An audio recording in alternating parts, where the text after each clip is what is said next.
the narrator was sort of feeling like she's drowning in love.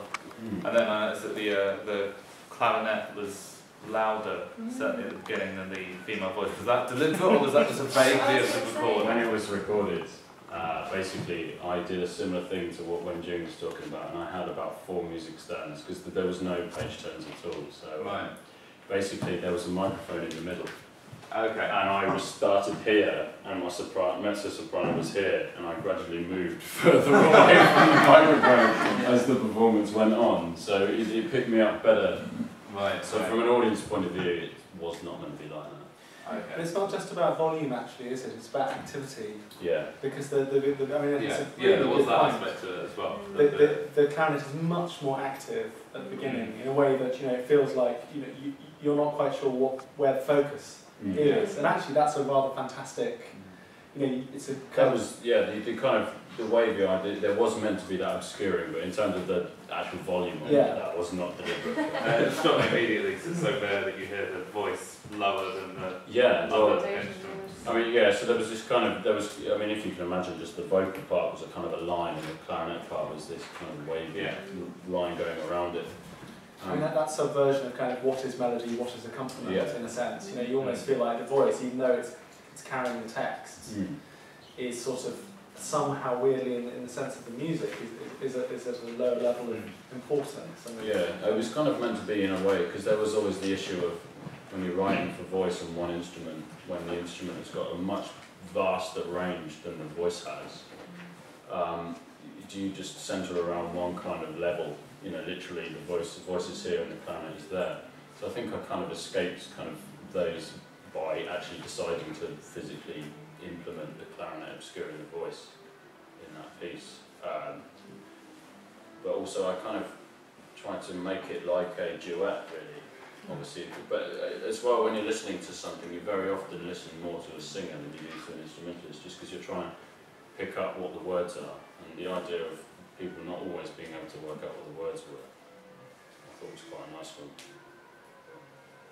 I was interested in what you said, the Caroline Duffy poem, you said what you perceived as a morbid element. I wondered if that was something that you're attracted to in poetry, and whether you feel that the clarinet is well suited to that sort of... I think subtext is more what I'm interested in. So in that case, it was a morbid subtext, and so I chose the A clarinet to fit. Well, originally it was the reason I used the clarinet because me and the singer played another piece by another composer in this workshop that we did, and then the composition teacher at Birmingham asked me to write a piece for the ensemble as well to go along with it, and so I had to use a clarinet and a mezzo-soprano. But then I thought I'd put it on A clarinet, which is slightly mellower in sound than the B-flat, the normal B-flat clarinet people play, because of that darker subtext. But also it complemented the mezzo-soprano voice a lot better, I thought. Not necessarily better, very right for it. I thought it would work, and then in terms of that poem specifically, the darker subtext was what I was looking for, but it's not necessarily dark, like darker ideas in poetry that I necessarily like. In a curious way, it seemed to me clarinet could anticipate and understand the voice, but the opposite case wasn't so, which is quite strange.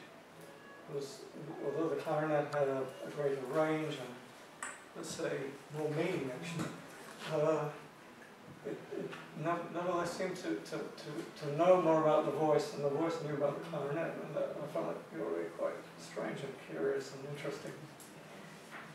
Maybe it's not true also. No, I think it's kind of, I suppose in elements of I wasn't thinking of getting that idea across, but in kind of the ways I kind of wrote it, I think the clarinet line was very much kind of, there was a point when I actually put an echo in there, so the vocal line kind of wended its weird way on, and then the clarinet had rhythms written so that it arrived at the note slightly after the vocal line did, so you got that slight obscuring in there.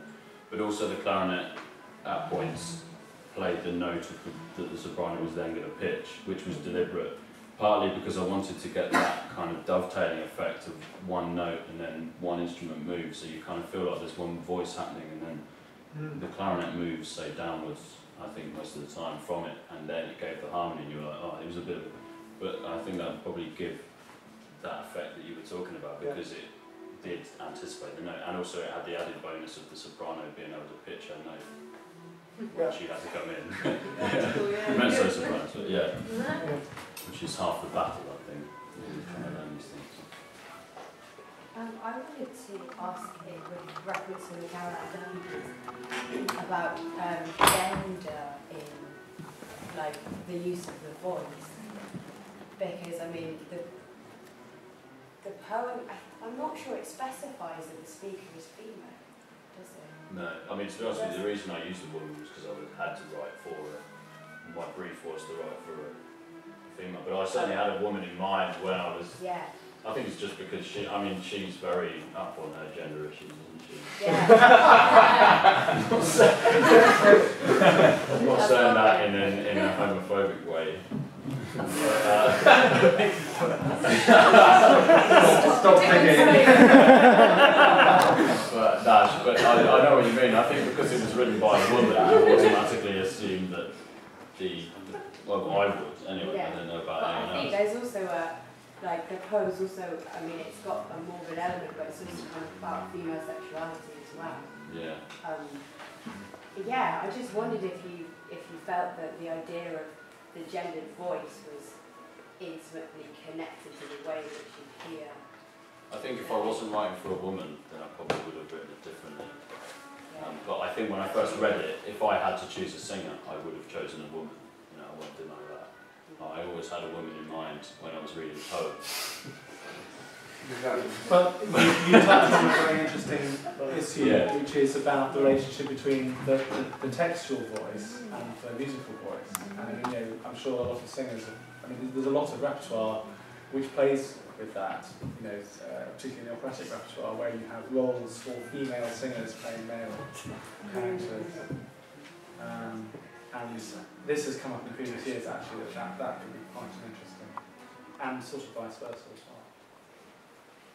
The fact that in a lot of the early 20th century, in the revival of Baroque works, roles that were originally taken by castrati were often played by women. So less now because they're mostly taken by male sopranos or countertenors. But so there is, if you want to play with that, there is a kind of rich tradition already.